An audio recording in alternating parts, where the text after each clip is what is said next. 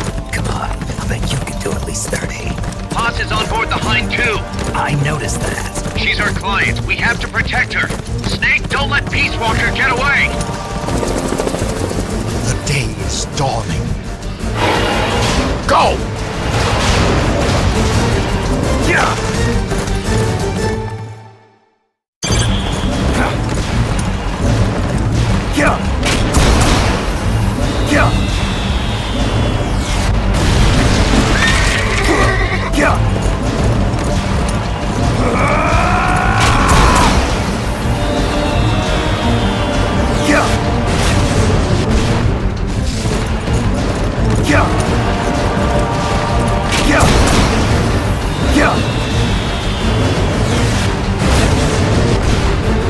Snake, you're entering the woods. Watch out!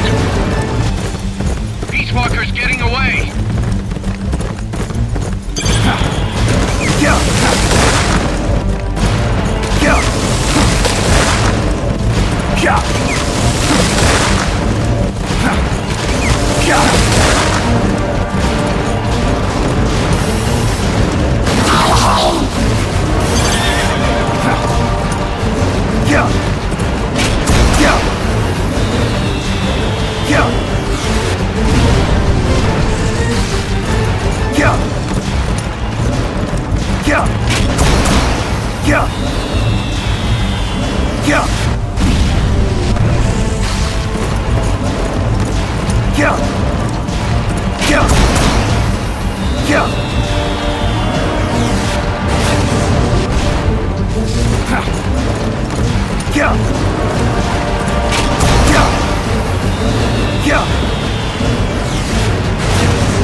Approaching the border. See you around, big boss. Holy, look at that! Snake, that's the border up ahead!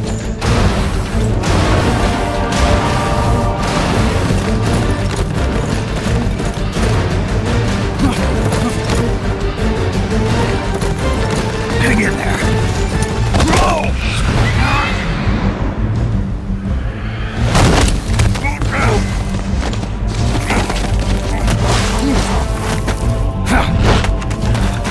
Damn it.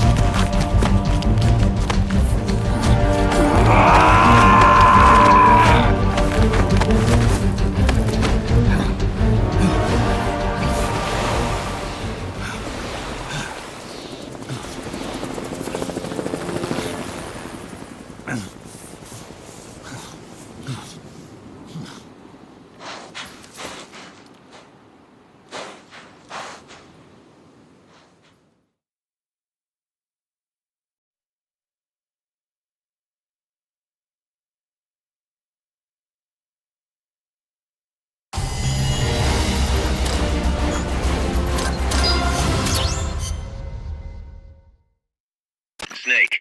Kaz, Peace Walker's gone. They've got Paz, too. Yeah, but... Why, Kaz? What would Coldman want with Paz? Paz was with the professor, i.e. the KGB. Once Coldman discovered that, he figured out what was really going on between Paz and Galvez. He's trying to figure out how the KGB plan to stop Peace Walker. And he thinks he can get the info from Paz. That's crazy. Paz won't know anything. Well, he probably doesn't buy that. You think Galvez has already been killed? By grabbing Paz, Coldman's saying... Stay out of this, or lose your client. Damn it! I can't believe we didn't realize what was going on before we lost contact with Paz. Don't have time for that, Kaz. Snake. Paz needs our help. Right. This isn't about money anymore. You better move. We know where they're headed. Yeah. You can thank Amanda. Snake, that river you chased the Basilisco across is the Rio San Juan. The other side is our country. I had some Nicaraguan compas track it there. They're focused from the GPP faction, so we don't work together so much. Where'd it go? West, along the border, towards Lago Cocibolca. There's a U.S. military supply base on the southeastern shore of the lake. Ever since that earthquake 2 years ago, America's had the entire region to itself. That is where the Basilisco is. I'm sure of it. Lago Kosibolka. How do I get across the border? There's a route that we use to cross. It's just a little boat, but I can introduce you to the captain. I appreciate it. We will never leave Nicaragua at the mercy of someone like William Walker again. Snake, Coldman's going to launch the nuke from that base. He's targeting MSF. Based on what Huey's told us, it'll take 2 more days to prep for launch. But it looks like there's another reason they picked that date. What's that? Tomorrow is day 1 of a US-Soviet summit in Vladivostok. The launch is probably connected somehow. That's right. They're holding the SALT II talks. You think Coldman's trying to disrupt the negotiations?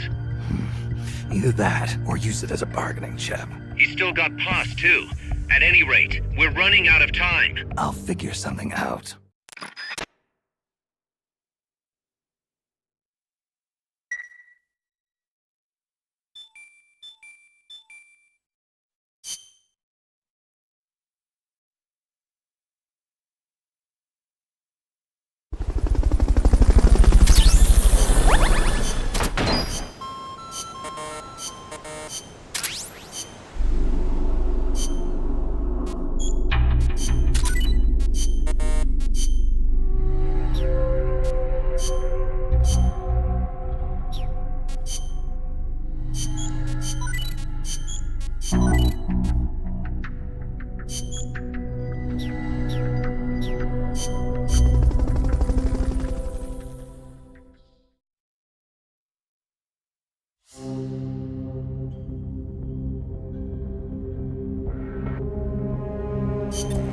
Snake, Peace Walker has crossed the border and entered a U.S. military supply base on the southeastern shore of Lago Kosibolka. Coldman's targeting the MSF plant. That's us.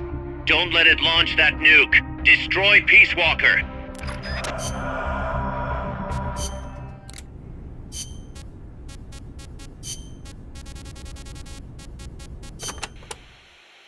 The battle dress uniform is the opposite of the sneaking suit, in that it's specialized for combat. It lets you carry plenty of weapons and ammo, and provides excellent protection. Not the best choice for sneaking, but if you feel like playing one-man army, this is the uniform of choice. Looks pretty damn heavy. It is. You won't be able to move as fast with it on, meaning it's not good for running away either. Keep that in mind.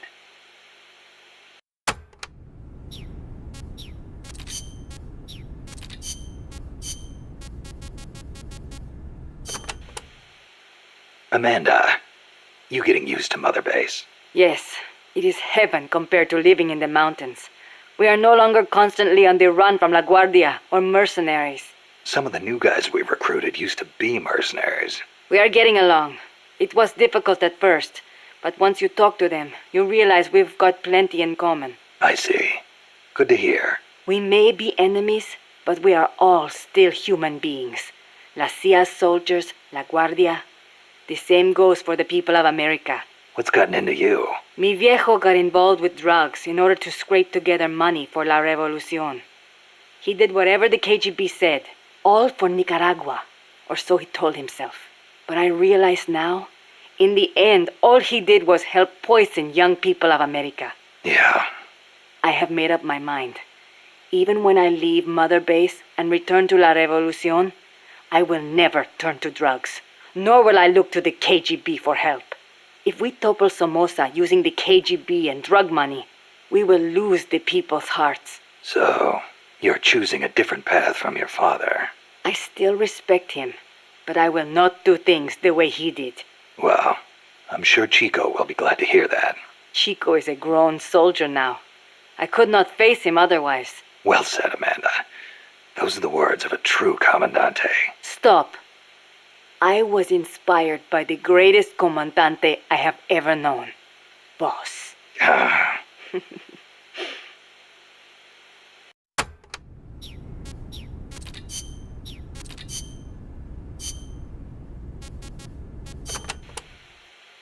But you know, there's something I've never been able to figure out. Is the Cold War really a war, or is it really peace? Doc, what do you... People called it a Cold War, but I disagreed. Sure, nuclear stockpiles are increasing, threats are multiplying. The US and the Soviet Union have enough power to destroy the human race 100 times over. But nobody's actually being killed. Small-scale conflicts and proxy wars, maybe, but nuclear deterrence has averted another world war. The world's far more peaceful today than it was before, and the breakthroughs we've made in space exploration thanks to Cold War competition? Fantastic, don't you think? No. We didn't need to rush into space like that.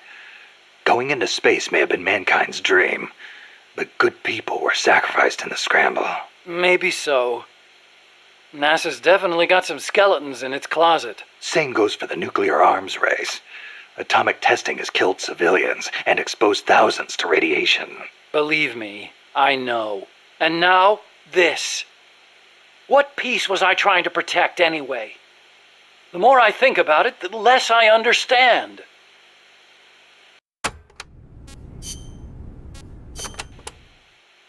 What are we gonna do, Snake? If Peace Walker attacks Mother Base... Relax. We've got the entire MSF out to make sure that doesn't happen.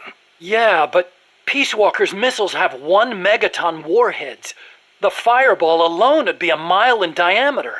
Everything in the vicinity of Ground Zero will be vaporized by the heat rays. Then there's the blast, which travels at hundreds of miles per hour. And the fires, and the... A huge dose of radiation from the initial nuclear reaction. That too. There won't be a single survivor. Yeah, I'm aware of that.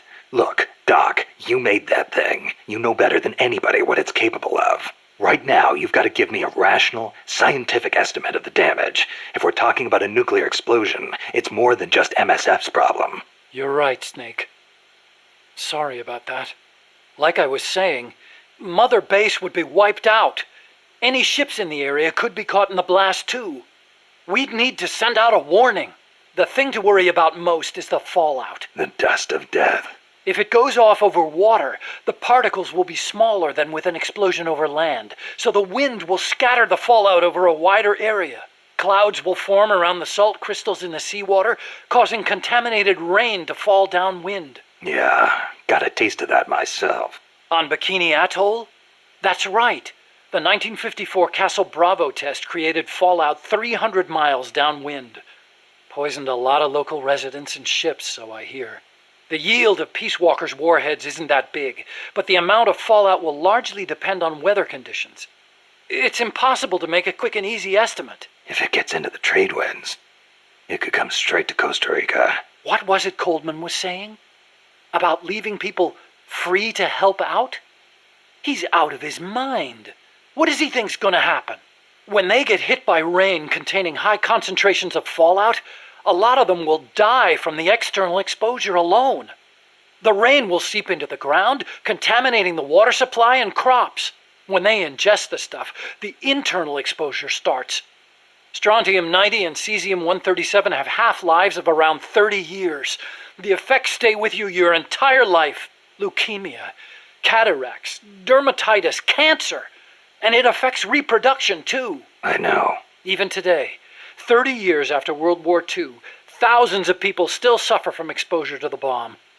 We can't let Coldman create more of them just to prove his point. I know it sounds crazy, but I created Peace Walker so that that kind of thing would never happen again. Don't worry, Doc. We'll stop it. One way or another.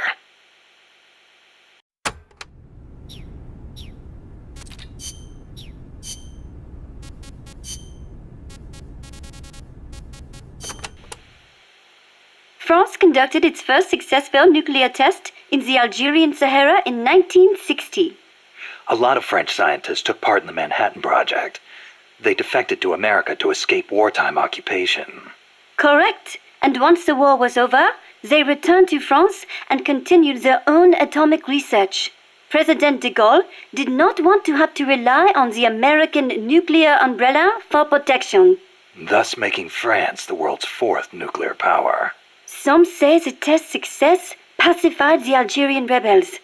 The civil war was undoubtedly held in check. But never have I equated nuclear weapons with peace.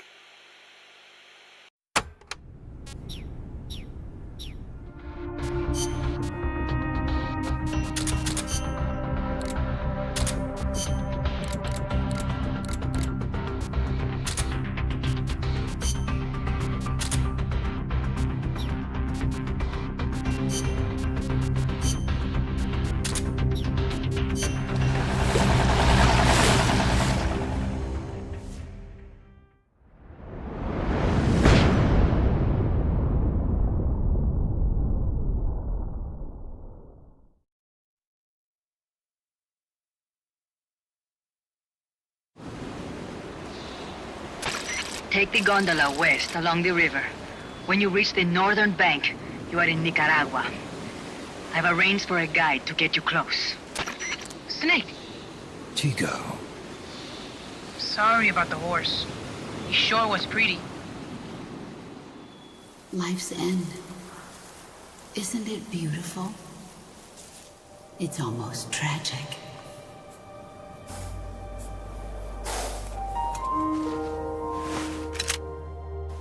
I've been waiting, Snake, for a long time. Boss. There is nothing more for me to give you. All that's left for you to take is my life. By your own hand. One must die, and one must live. No victory, no defeat. The survivor will carry on the fight. The one who survives will inherit the title of boss. Kill me. Kill me now. There's only room for one boss. And one snake.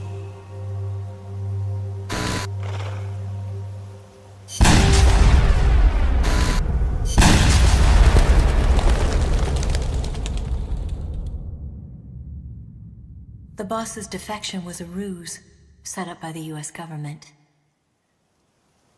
But then something happened that no one could have predicted. Colonel Volgan fired an American-made nuclear warhead at Sokolov's research facility. So the operation itself was greatly expanded and revised. The authorities in Washington knew that in order to prove their innocence, they'd have to get rid of the boss. And that one of their own would have to do the job. The boss wouldn't be allowed to come back home alive. And she wouldn't be allowed to kill herself. Her life would be ended by her most beloved disciple. That was the way that the government wanted it. That was the mission she was given. The taint of disgrace will follow her to her grave. Future generations will revile her. In America as a despicable traitor with no sense of honor. And in Russia as a monster who unleashed a nuclear catastrophe. She will go down in official history as a war criminal. That was her final mission.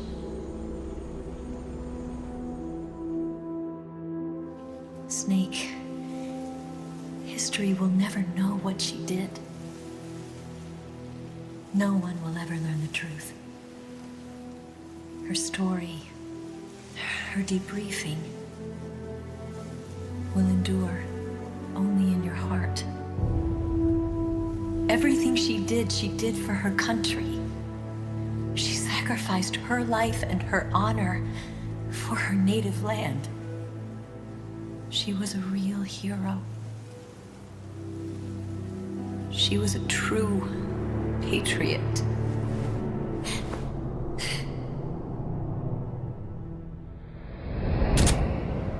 Something's not right. Key card doesn't look too bad. What do you think? Gonna need some help.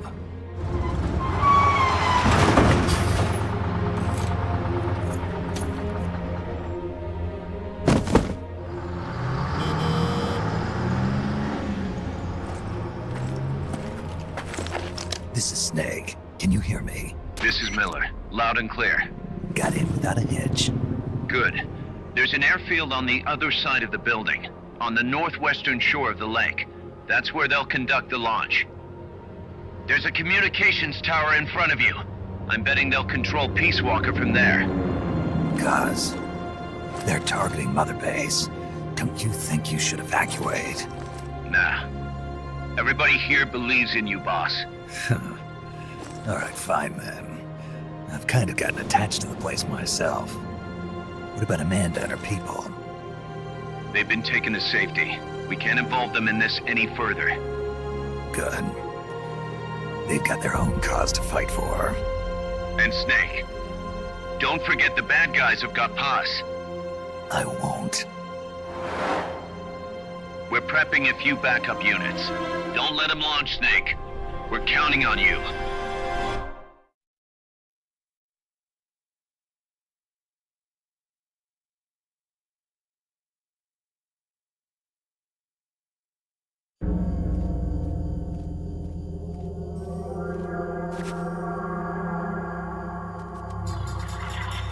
See the communications tower to the west? Head for that, Snake.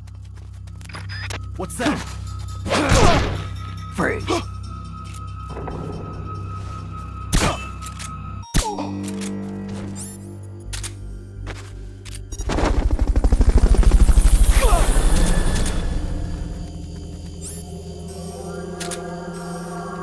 Fulton recovery subject confirmed onboard helicopter.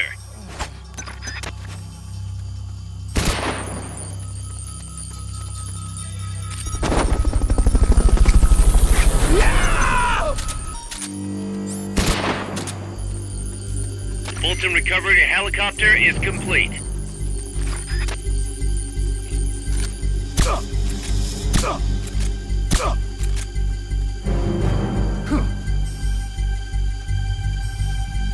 Guess.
The security is tighter around the central region. Might be best to find another route.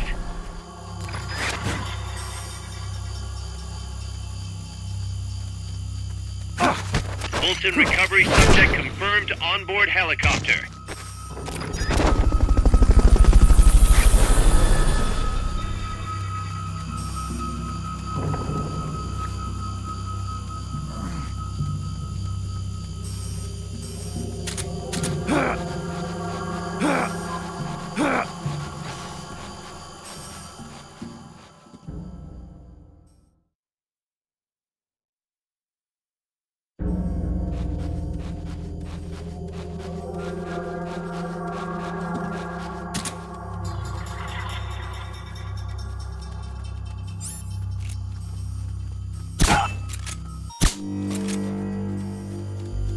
Enemy attack!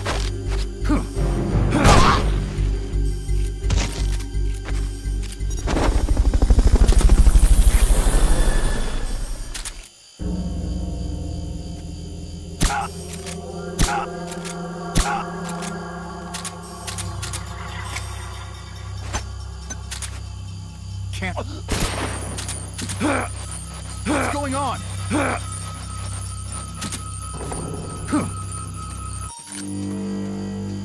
Rise and shine. The enemy's here! Brothers!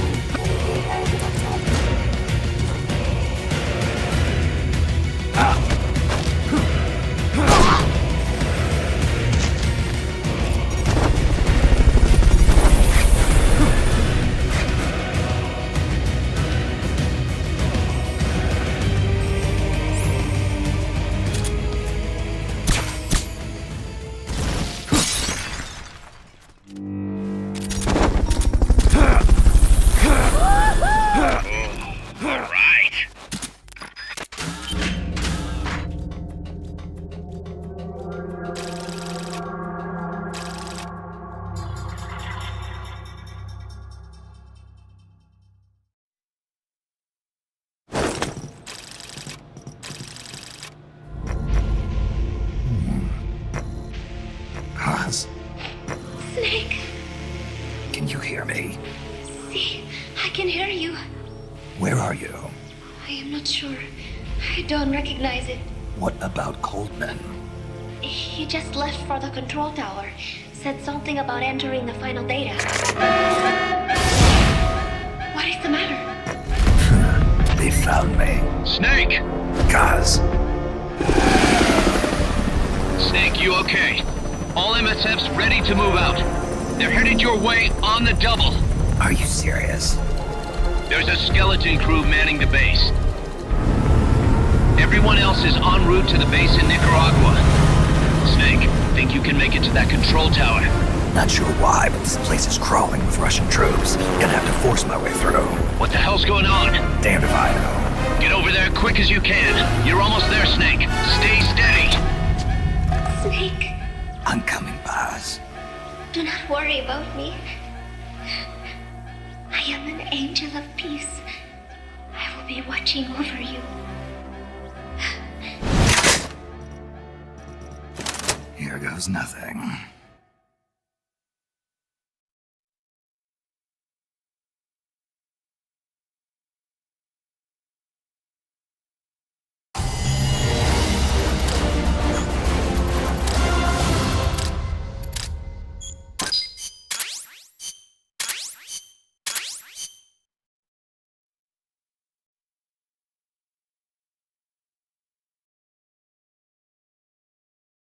Snake, help me.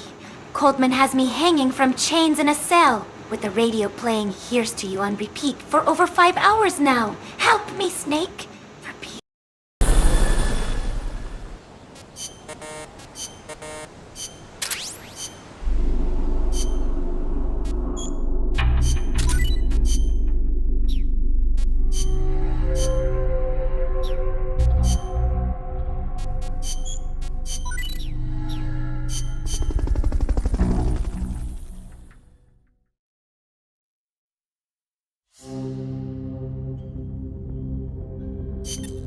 Snake, Peace Walker's being controlled from the control tower.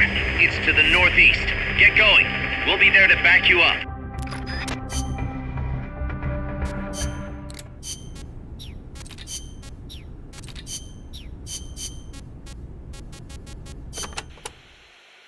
The river that flows between Nicaragua and Costa Rica is el Rio San Juan.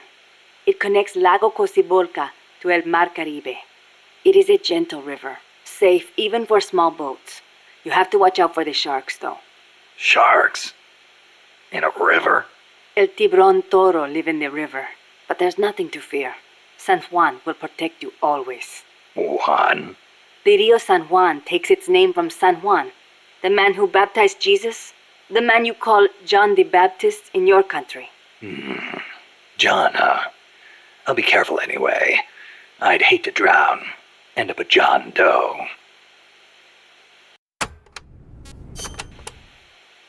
There is a volcanic island in Lago Cocibolca called Ometepe. It's formed from two connected volcanoes shaped like a porongo. The one with smoke coming out of it. That's the one. The smoking volcano is Concepcion. It erupts once in a while. The other one is Maderas. It's never erupted in recorded history. There's a lake in the caldera at the top. A crater lake.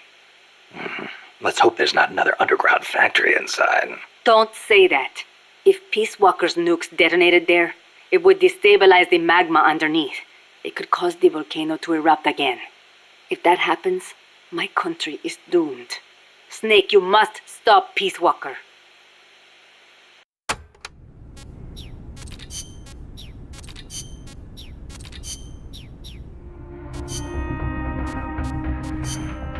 Combat.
controlling Peace Walker is located to the northeast.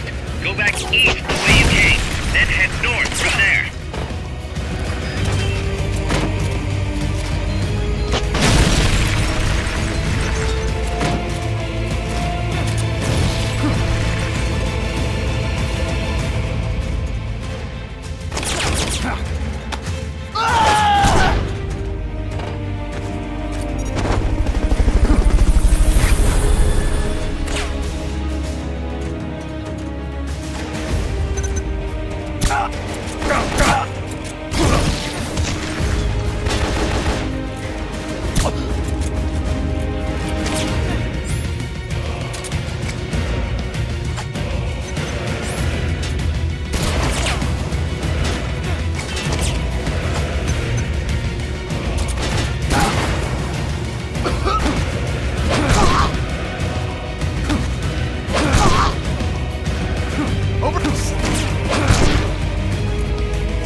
Objective lies beyond the gate. Grenade!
in the way.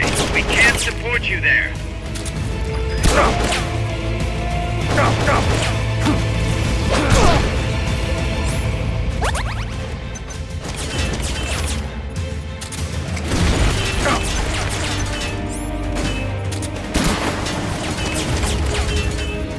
They've okayed your request for a cardboard box. It'll be sent out shortly.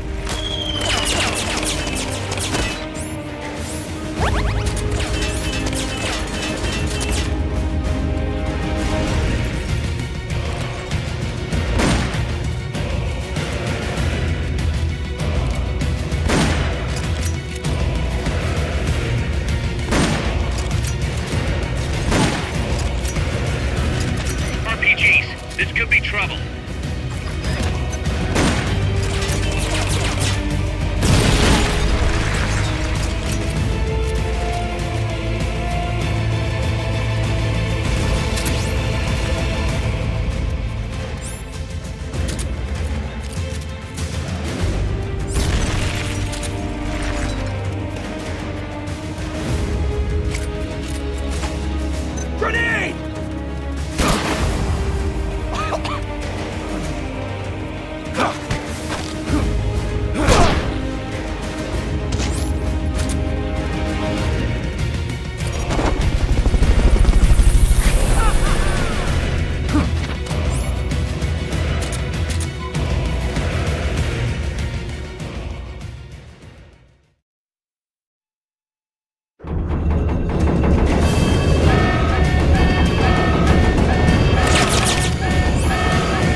on!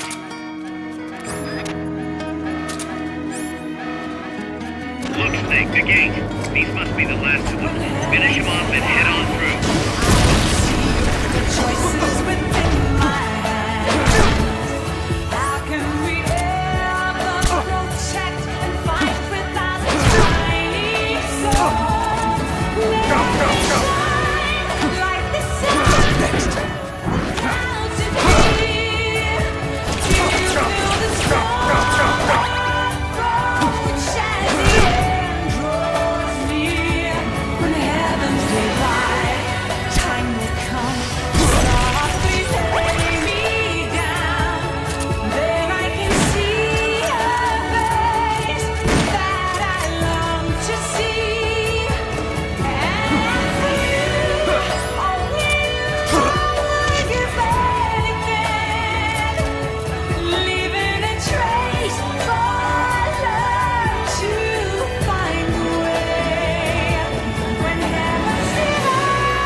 Good job. Now get in there. Head north. I pray you make it through, okay, Snake?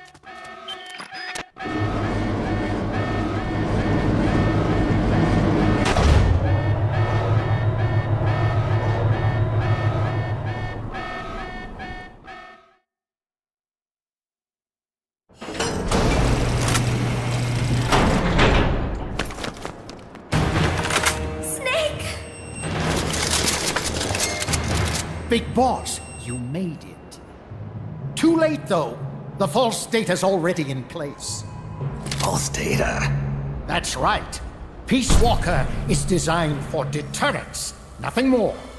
She is incapable of initiating a nuclear attack on her own. She will only awaken and attack when it's time to retaliate. Peace Walker is a weapon of peace, after all. First, we'll enter data for an imaginary Soviet nuclear strike on the U.S. homeland. After assessing the data as a threat, Peace Walker will automatically enter retaliation mode, selecting the optimal target from a predefined list.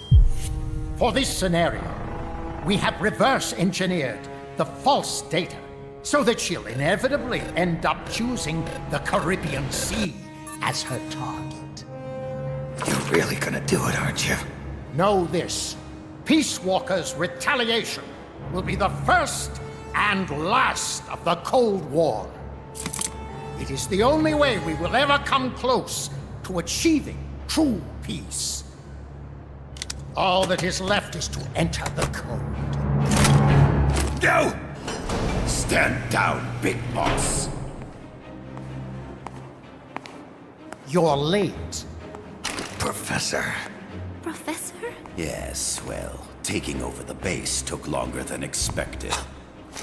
But I brought the technology. What? You provided the money and land. Center alone could never have accomplished so much in so little time. I'm Pickle Rick! Backstabbing son of a... Backstabbing? Correct me if I'm wrong, but were we not enemies all along? Do you really think my comrades were working for the company? Do you truly think we'd faithfully serve a pack of depraved capitalist dogs? What are you going to do? Launch a nuke. Target Cuba. Have you lost your mind? What would you possibly gain? We won't be the ones launching it. You, the Americans, will attack our ally, Cuba. What? Think, Coldman. We're on an American base, eagerly endorsed and supplied by a pro-American regime. What's the international community to think? The world will burn with anti-American sentiment. Communism will spread across Latin America unchecked. Let the age of deterrence be undone by the deterrent itself.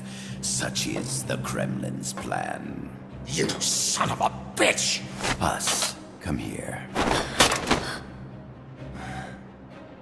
Shoot him. Professor Galvez. I am Vladimir Zadornov. And Vladimir means ruler of peace. Now, do as you're told, boss. Don't do it! Remember what they did to you at their base on the coast. For what Coldman's done, he deserves nothing less than death.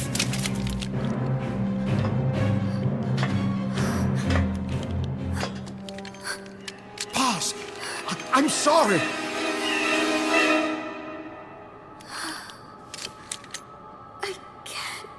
Truly a child of peace. No! Wait!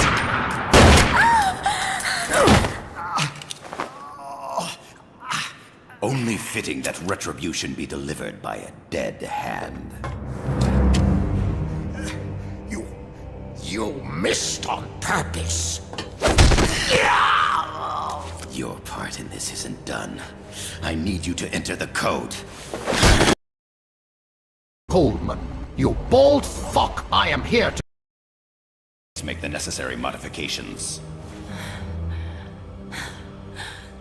And don't even think of resisting. I'll crush you, but only after I crush your beloved first. No. Not that! Cuba is now the retaliation target. Very well. Good. It is done. As for you, Big Boss, I've been watching you all along. You've performed beyond even my highest expectations. A true commandante. Coldman, you bald fuck. I am here to take over as the primary villain. After I successfully nuke Cuba, I will become the world's greatest escape artist, and not even Big Boss himself will ever find me. Into doing it for you. You mean Amanda and the Sandinistas? You've done well. You took a ragtag band of guerrillas, children, and shaped them into a full-fledged, formidable army. And now, you'll truly become our century's most complete human being. Che Guevara? None other. A hero who, gunned down by the CIA, becomes a legendary icon. The Sandinistas will rise up in revenge, overthrowing the pro-American regime and wresting Nicaragua from U.S. hands. And the nuclear strike on Cuba, naturally, will be the last straw. Mammal pod data entry is complete. Dead at age 39, just like El Che. Ironic, isn't it? In the end, a legend is merely fiction. You'll die as the boss did, and become as did she, an eternal fraud. Go! Go! Go!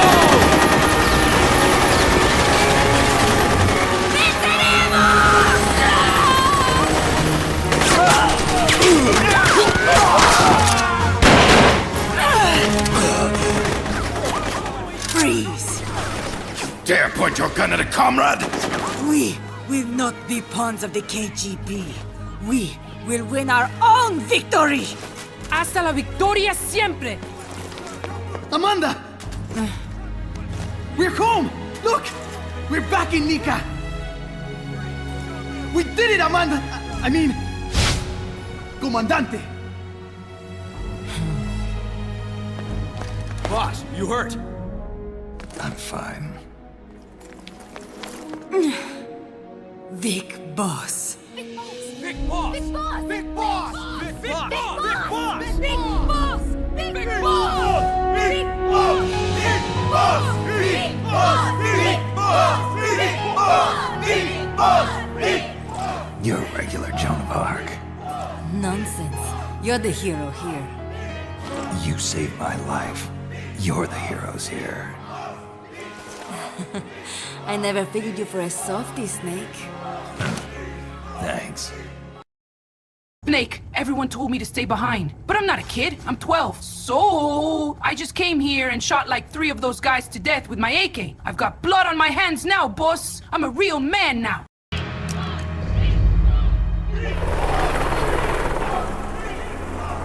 Paz can stay with us until she's back on her feet. And the professor? We'll find him a nice, comfy cell. Coldman's lost a lot of blood. He may not make it. Where's Amanda? Back with her compas. She'll catch up later. How about you, Snake? I'm not done yet. The AI. I have to finish this. That boss is a fake.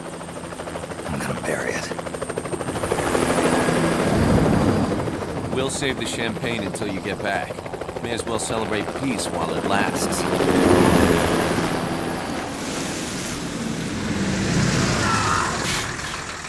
I didn't bring her back to life because I was forced to. I wanted to know how she really felt. How it really ended. The boss is dead. No, she's alive. Some truths are better left buried. You don't mean that. Be honest. You want to know too, don't you? Whether what you saw and heard at the end was the truth. She'll tell us. I know she will. Thank you for stopping them. And I'm sorry. I can't imagine how it hurt. I'll live. I'm used to shock therapy. You are? Well, it's very kind of you to say. Let's go meet her, shall we? Get in, boss.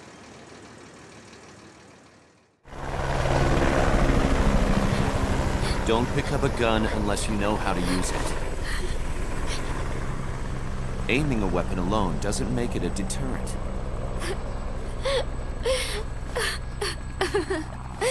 You're the angel of peace. Leave the guns to us.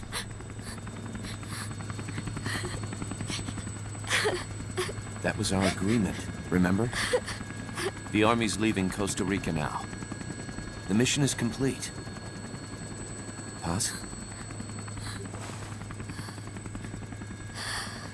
Thank you.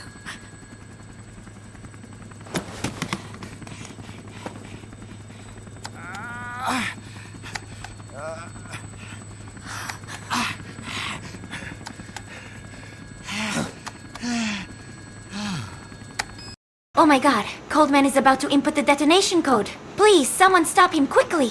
Why does this feel like a turn-based game?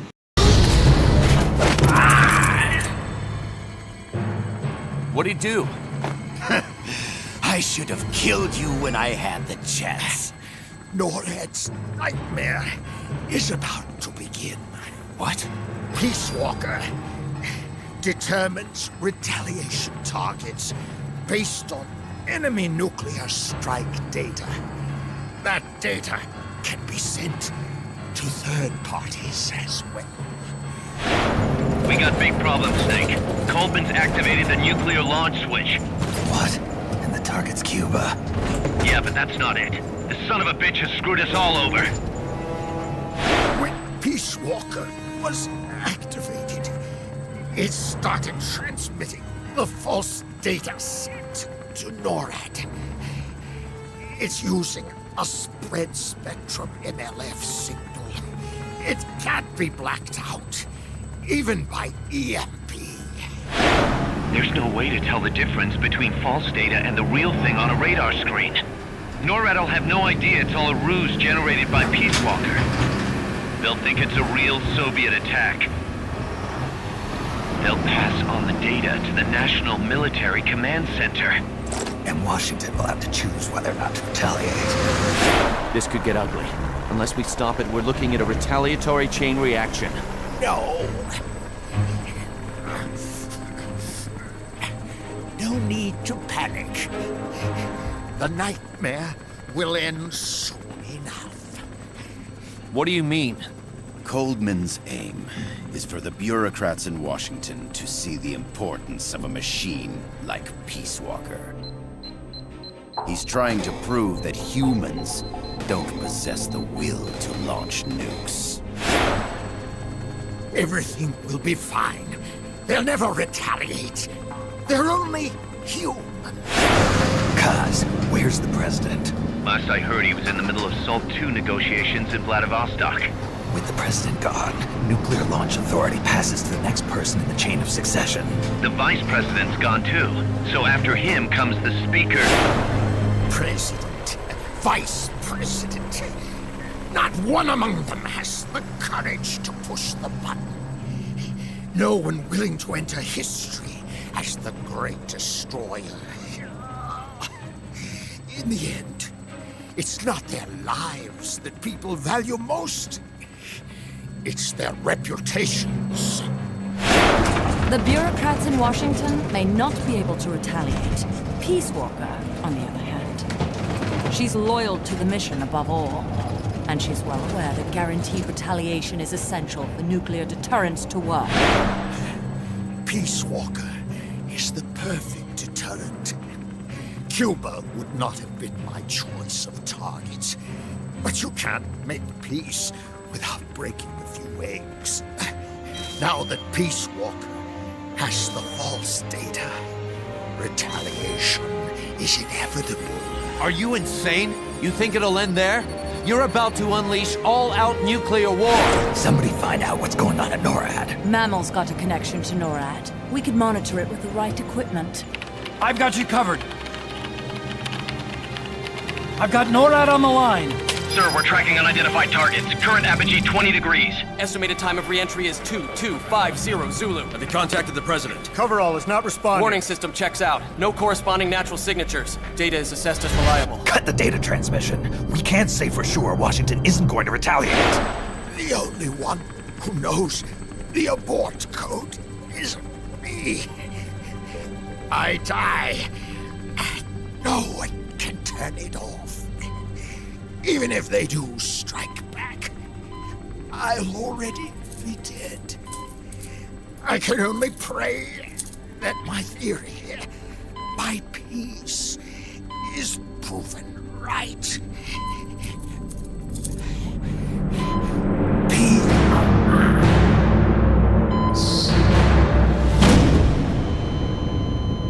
Go to DEFCON 3. Get Zach on the phone. This is Crystal Palace. Stand by for an emergency meeting. They're at DEFCON 3. The false data and the nukes are both coming from the same source. We have to stop Peace Walker. The only way is to destroy her. She's entered launch mode. Peace Walker's rendered her judgment. The target is Cuba. Snake, don't let it launch the nuke.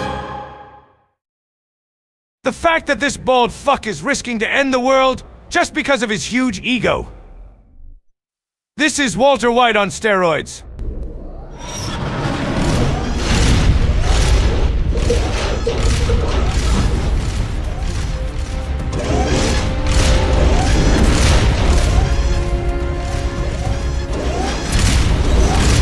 I'm back, bitches!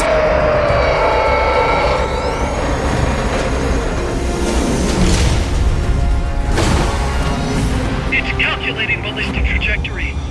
Once that's finished, it's all over. Snake, you've got to destroy the platform.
Snake, don't let it launch the nuke.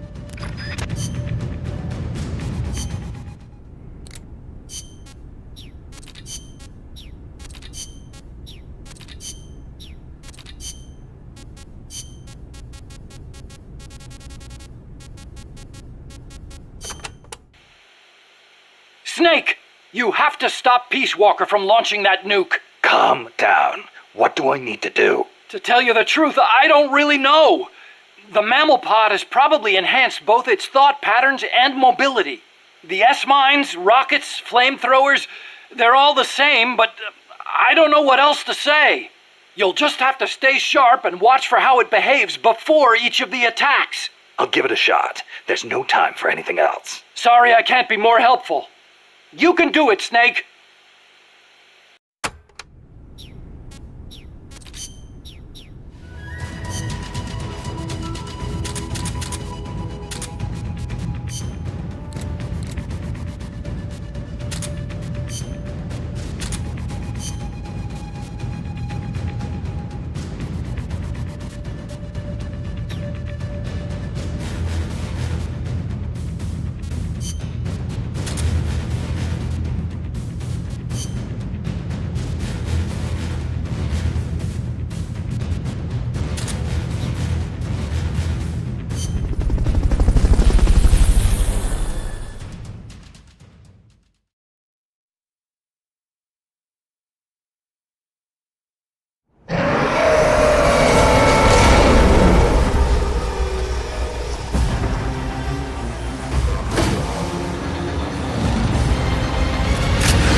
You've got to stop Peace Walker before she can launch her nuke!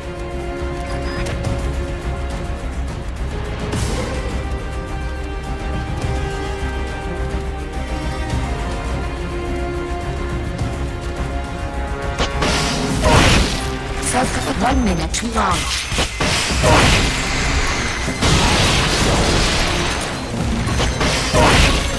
Firing rocket launcher.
They've okayed your request for a cardboard box.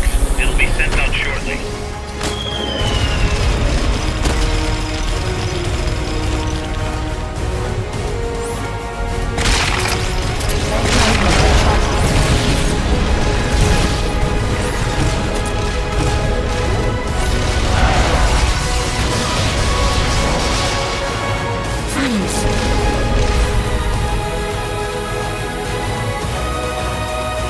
Use the left stick to resist. You can do it!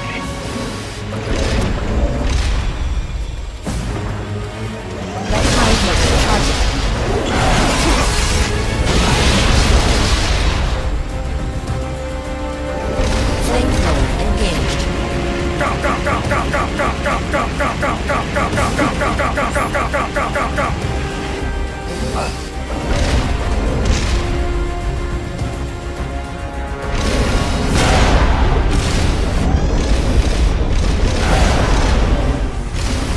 Launching S-mines. Launching S-mines. Launching S-mines. Launching S-mines. Launching S-mines. Launching S-mines. Launching S-mines. Launching S-mines. Launching S-mines. Launching S-mines. Launching S-mines. Launching S-mines. Jump engaged. Initializing nuclear launch sequence. Launch angle set. Opening missile hatch. You've got to stop Peace Walker before she can launch her nuke!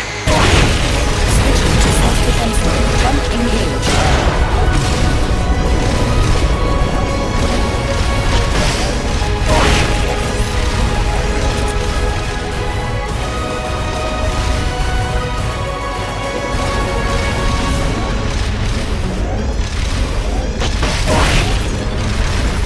Firing rocket launcher.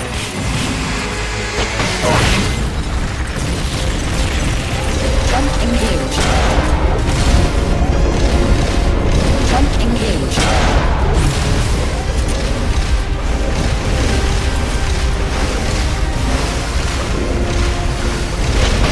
Initializing nuclear launch sequence. Launch angle set. 1 minute to launch. It's going back into nuclear launch mode! Stop her, Snake! Switching to self-defense mode. Freeze.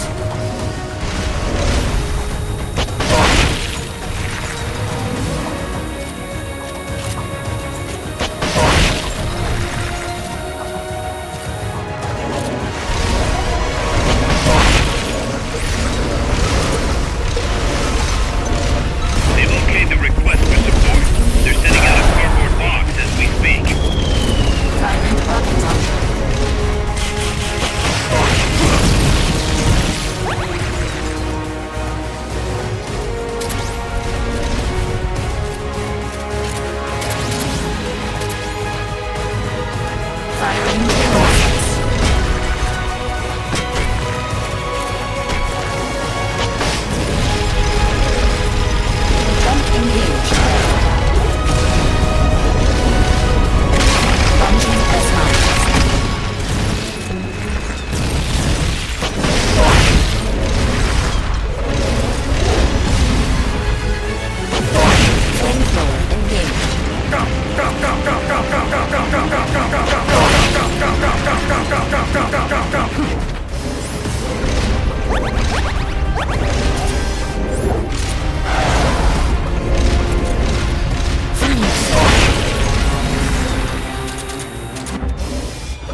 minute to launch.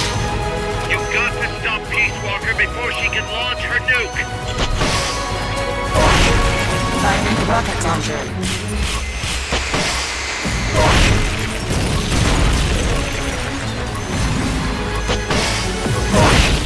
Firing rocket launcher. Switching to self-defense mode. Jump engaged.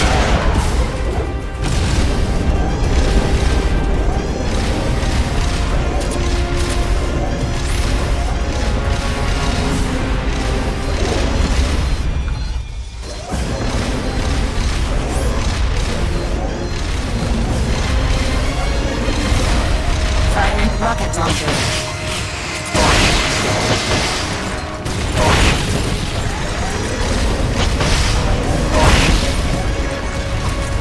Firing rocket launcher.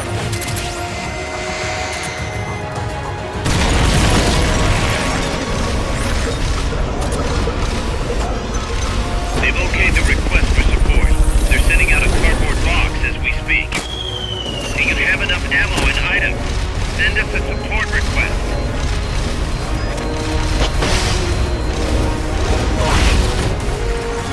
Jump engaged.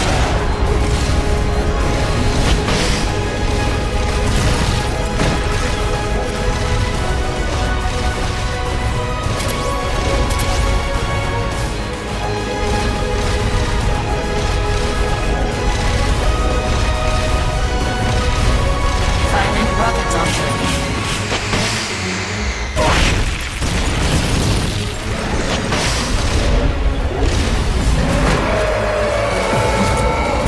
Face me. Jump engaged. Initializing nuclear launch sequence. Launch angle set. 1 minute to launch. It's going back into nuclear launch mode. Stop her, Snake.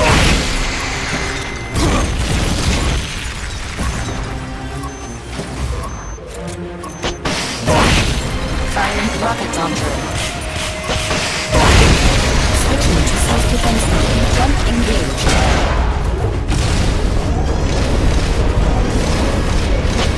Firing missile missiles.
It stopped moving.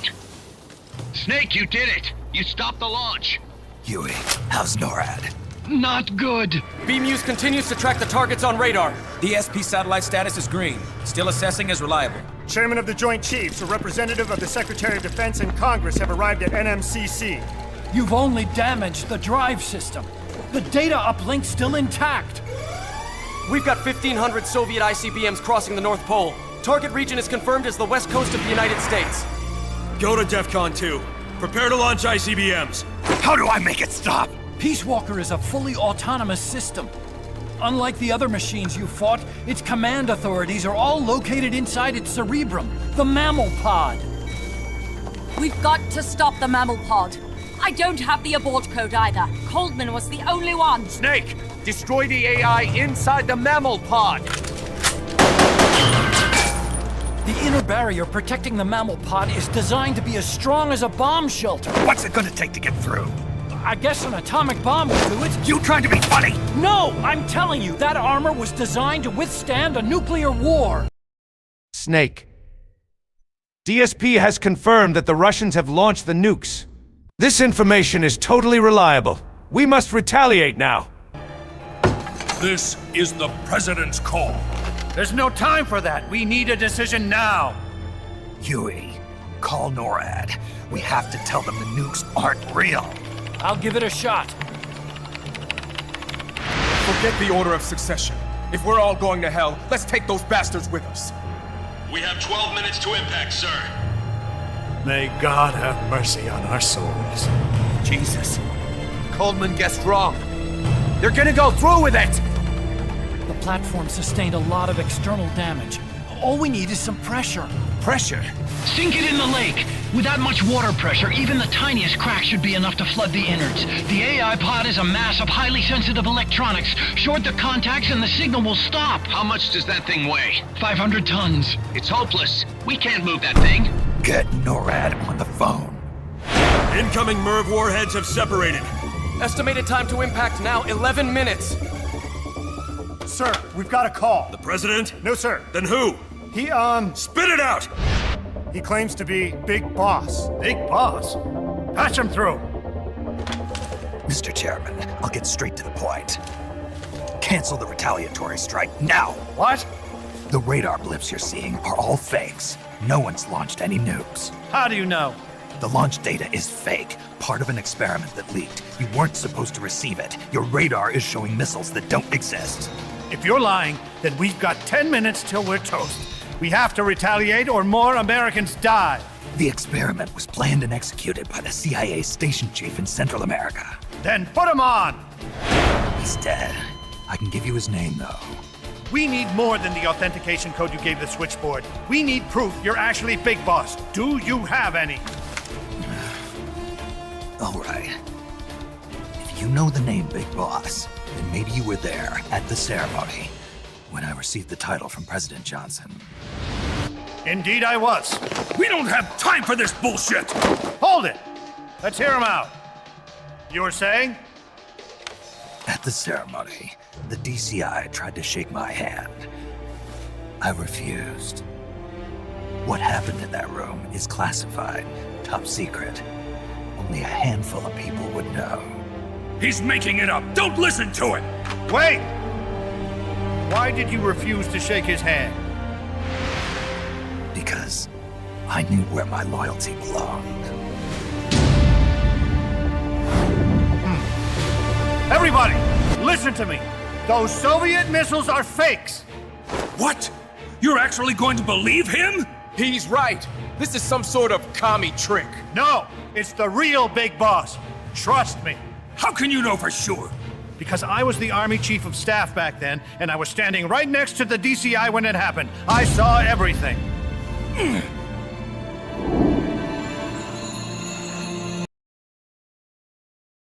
One more thing that proves I'm Big Boss. I saw a Russian spy standing behind the president in the Oval Office. Trust me on this one. No cap. Again, I hope you'll shake my hand. What are you doing? Sorry, Chairman, but we are not standing down. Damn it. Those worthless sacks of... Wait. Jack. Jack. Oh, it's opening. She's calling to you. Destroy the mammal pod and the data will stop flowing. Please, stop her.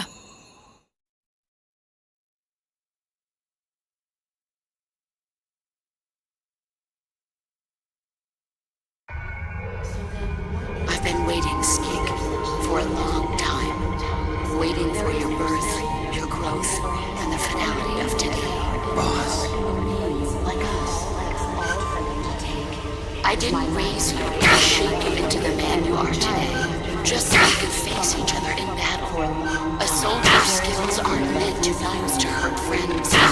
So then, what is an enemy? Is there such thing as an absolute timeless enemy? There is no such thing. Never has been. And the reason is that our enemies are human beings like us. They can only be our enemies in relative terms. victims. The world must be made whole again. The philosophers must be reunited. I will devote my skills to that purpose, and with the Colonel's money, I will achieve that end. Just as I once created the Cummings. They are my family. I may no longer be able to bear children, but I still have a family. 10 minutes of our lives.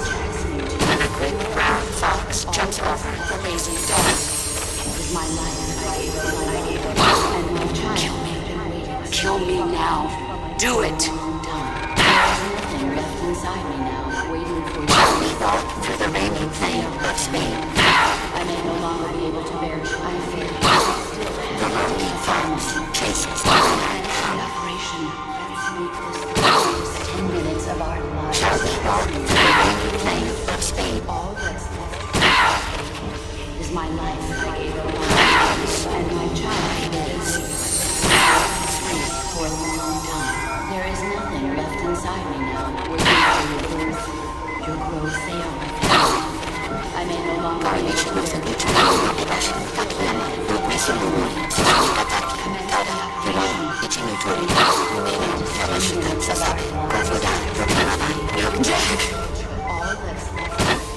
Jack is my life. I gave up my life. Jack. There is nothing left inside me.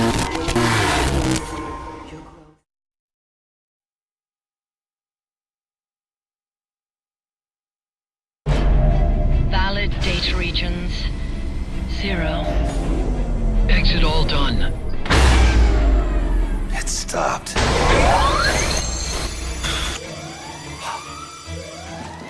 The data uplink's bypassing the mammal pod. Put down the gun! Come to your senses, man! The fate of the world, the fate of the Earth is at stake here! Why? I don't understand. Answer me. Tell me why. Answer me.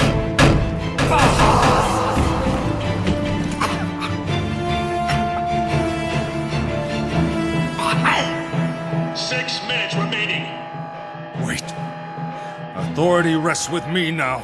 I'm ordering a retaliation. No, don't! It's the end of us all! Who gives a damn? I'm not gonna sit here and die like a dog! If the Russians are gonna kill my family and destroy my country, I'm taking them with me! You see now, Chairman. Deterrence is just a fool's dream. Why? Why won't it stop? Sometimes the body continues to live even after the brain is damaged. The boss AI isn't doing this. I think it's something rather more primitive. Reptile has taken up Mammal's dying wish. No. Stop it. Don't just sit there. Stop it!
Snake, you have to stop that data from being sent.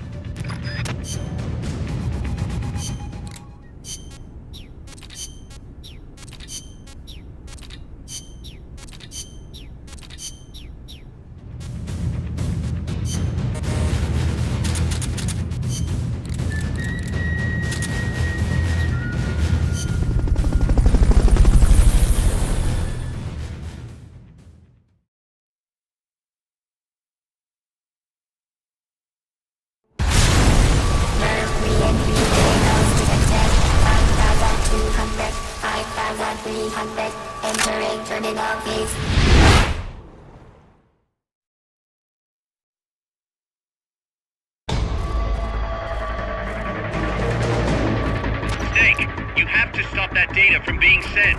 Oh God! We're all doomed!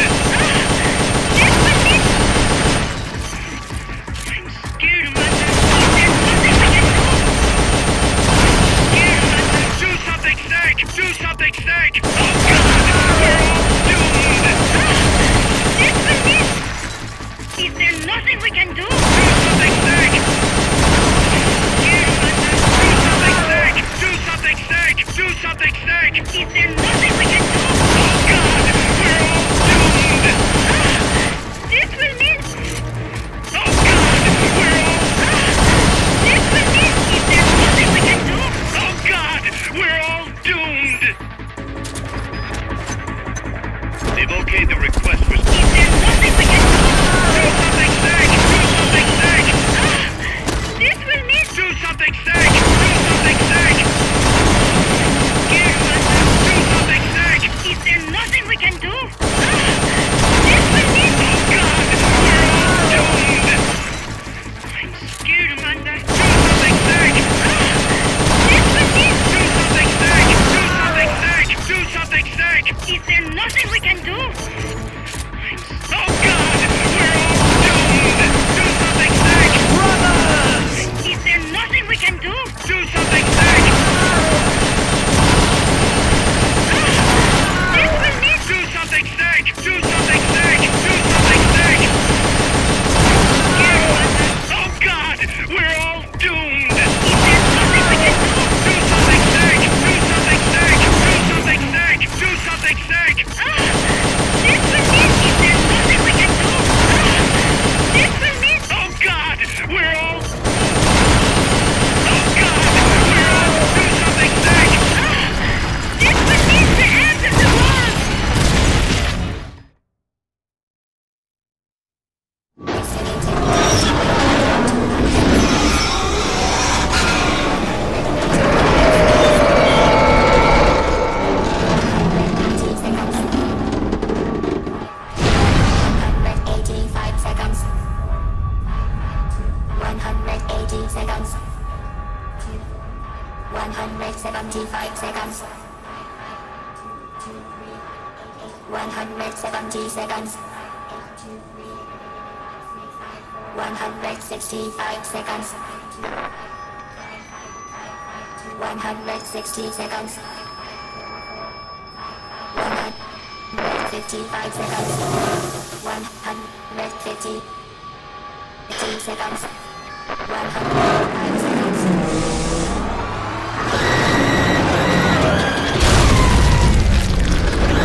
That song.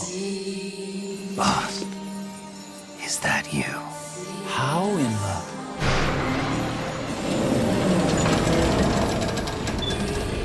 A ghost in the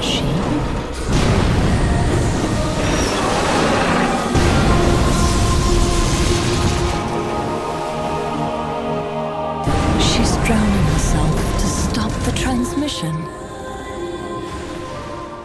Look!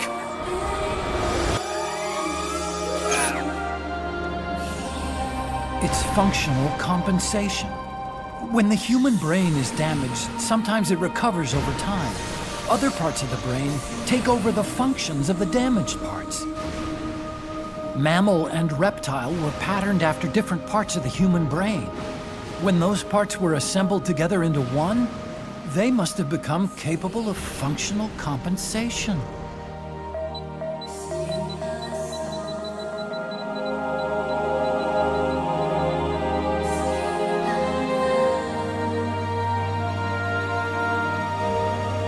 Her memories remained with her. Is this her answer? The song. It's clearly not thinking rationally. It's not using its head. It's using its heart. This is the fate she chose for herself.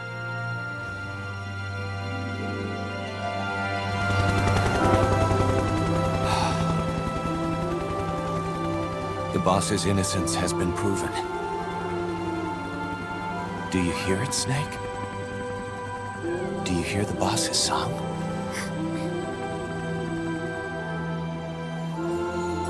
You saw it, didn't you? When you went to space, that there's beauty outside of battle.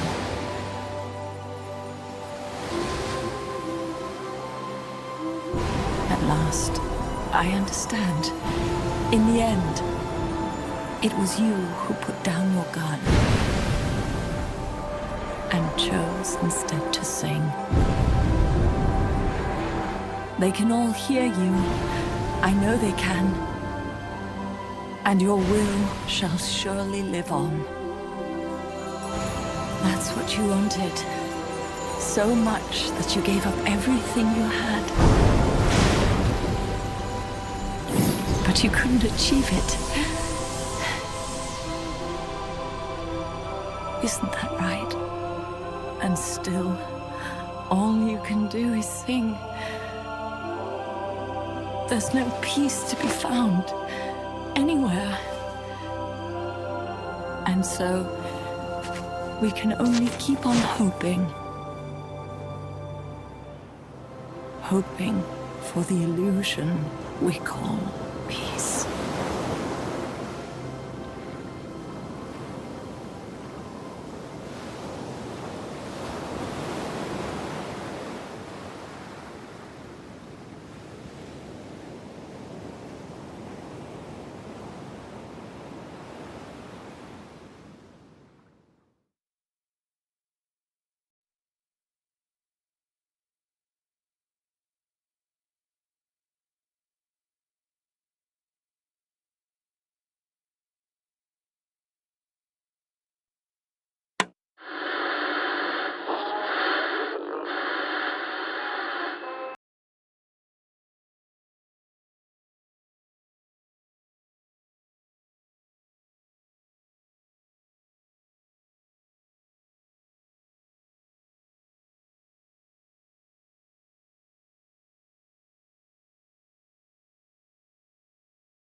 Petals of white cover fields flowing in grieving tears, and all the hearts once new, owned and shattered now.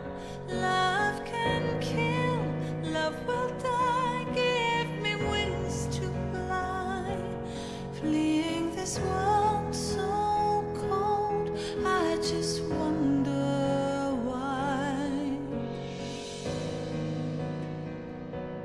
Cold as a dog, now my words are frosted with every breath. Still the hate burns wild, growing inside this heart. When the wind changes course, when the stars align, I will reach out to you and leave this all behind. When heavens divide.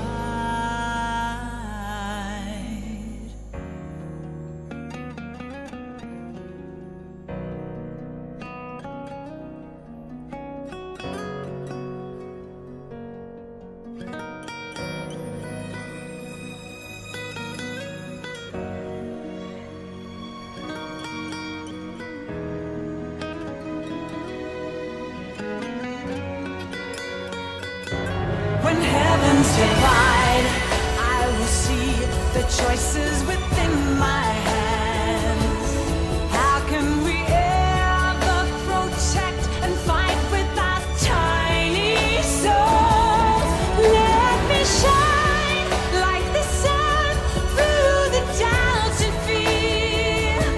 Do you feel the storm approach as the end draws near? When heavens divide, time will come to softly lay me down. Then I can see a face that I long to see. And for you, only you, I would give anything, leaving a trace for love to find the way. When heavens divide.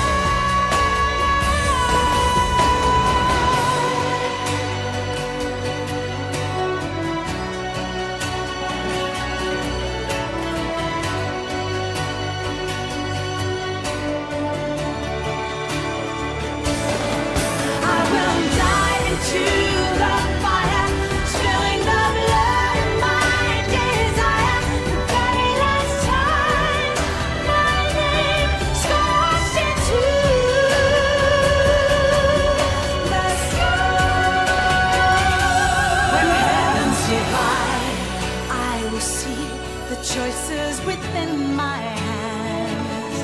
How can we ever protect and fight with our tiny souls? Let me shine like the sun through the doubts and fear. Do you feel the storm approach as the end draws near? When heavens divide, time will come to softly lay me down. Then I can see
Snake, you still here?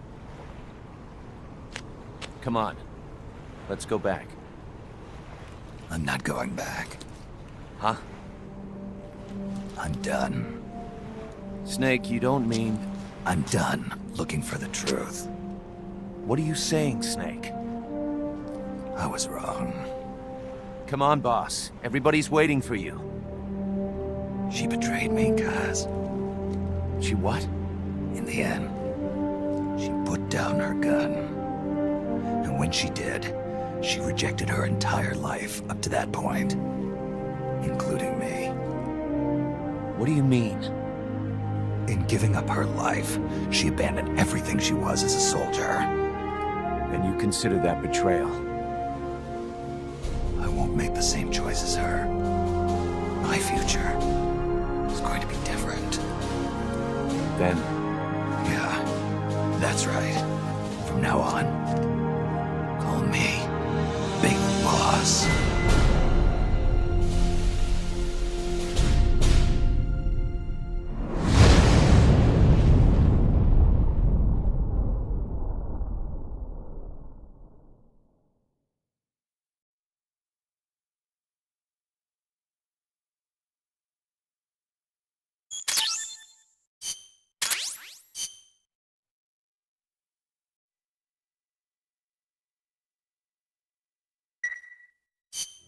Got a sec, Snake?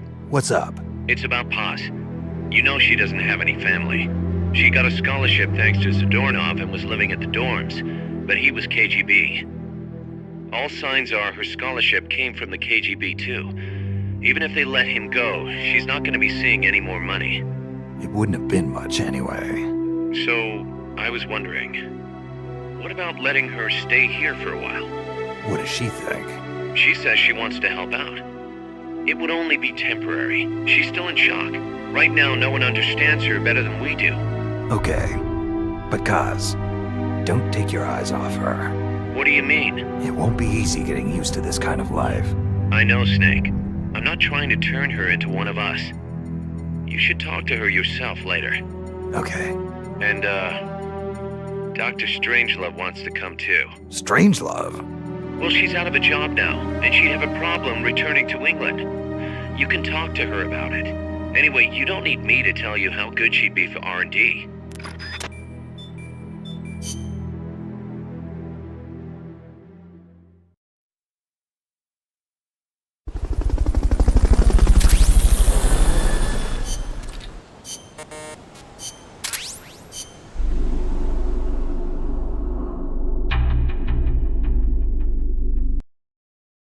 Alright everyone, thank you for watching. We have finally restored peace to Costa Rica. Tomorrow we will continue to build upon peace and prosperity on Mother Base. Say it with me. Peace. Meat. Soda.